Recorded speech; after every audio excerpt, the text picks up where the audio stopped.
At any rate, I think that there were good teachers. I got to know Jarlath Hunt. Oh, Jarlath. So he was the one that I got to know. He was a brother? Best. He's a brother, yes, a brother. And a religion teacher. Okay? And the fellow that you met to get into the school, was he a brother too? Oh, no. He was just a friend of mine. He was a student right there in Power. No, remember you mentioned the name of somebody. Blondie. Oh, he was the principal of the school. Was he a brother? Yeah. He was a brother. Oh, okay. Yes, absolutely. Right. Because I want to add their pictures to these things. You know, they're all findable. I see. Okay. So I go on the web. You put in Edmund Rice. And Yes. You get 20,000 pictures, paintings, okay, everything right. else. So you can just get them and then put them in.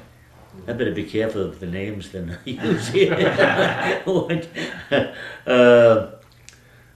Where were we now? Jarlath. With Jarlath.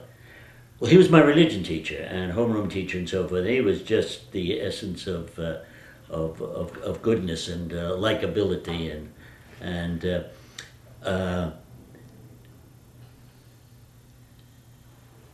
then I liked the idea that they were teachers.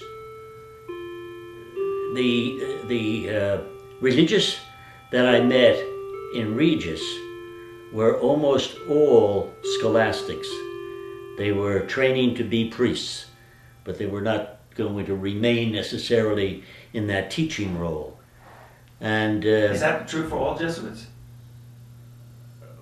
Well, I suppose maybe in most of their high schools at this time now, they would staff to a large degree the institution with people who were studying to be priests. They had to spend some of their time as scholastics. But it's called a mister all the time. That's why with Jarlath Hunt, very frequently I was calling him Mr. Hunt, you know, and then the kids, of course, would get a kick out of that, and Jarlath would too. So, but the brothers themselves impressed me very much, and they were very friendly. Because they weren't priests yet? No. Once they were just studying. Okay, so once they become a priest, then they're father, but until then they're mister? This is the Jesuit, yeah. Correct, okay. And, you know, some of them stayed on as teachers in their colleges or wherever it might be, you know. But most of the people that I came in contact, Jesuits that I came in contact with in Regis were scholastics, misters. So they were young guys, you know. So where was I? And Jarlath again. And Jarlath. And, yes. You were talking about what drew you to the brothers, and that they were teachers, and although the Jesuits were great, they weren't going to stay on as teachers. Right. You wanted to be a teacher? I didn't know. I admired teachers. All right, I admired them because when I left and went on to college to the Jesuits up in Fordham, I didn't have any thoughts of religious life at all. Just went through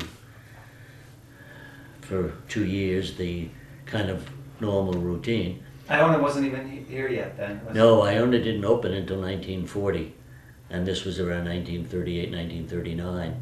And you were your own rival. Yes, I suppose so. Yes, right. And then the war broke out, and then eventually, because we got involved in it, so I had to leave college in my. Well, I joined a program that accelerated the year I was in, so that I finished the sophomore year in something like March, where you'd normally go on to June. And then I went into the service, and then in the service. But I know where we were talking a little bit earlier about the stirrings of a vocation and having the influence of a Sister St. James, but feeling that she was on the wrong road totally.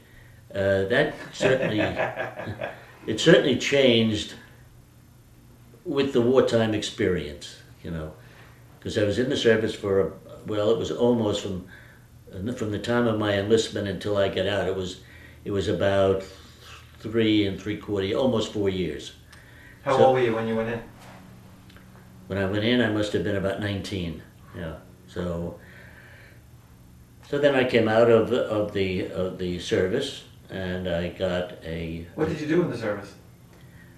I was in the intelligence section. The actual unit that I was assigned to was mainly an artillery unit, anti-aircraft artillery, and most of the work that I did there had to do with observation. If you were, well, let's say approaching the Rhine River, where are the Germans? Before we get to the exact Rhine River, where are the Germans? Are they still on this side or on that side? Where are they? Are there tanks, troops, etc.? So I'd go out in a small group, maybe 4 or 5 people, in a Jeep with this little supply wagon behind it, so we could stay out 2 or 3 days or sometimes longer, and report back to a central headquarters. And then they plotted the main moves of the group on the basis of that information. Not just my information, but there may be 8 or 9 different OPs, as they would call, observation posts, that would be out in front of the artillery. Wasn't that dangerous? Particularly dangerous to be going out into the ahead of the. It depended upon where your OP, your observation post, was. If it was behind the lines, to make sure nobody was coming that way, it was very, very boring at times, you know. But if it was in front of the action, sometimes, you know, you might even get behind the enemy lines, right. You know. It could be. Yeah, yes, I suppose it had its element of danger. Yeah. So Germany and England were the 2 places you spent most of your time in the service. Most of the time, and France. France. France. Yeah, I didn't spend too much time in England. Yeah. France. France, Belgium, Luxembourg, Germany, and down into Italy. Yeah. So then, when I get back from the service.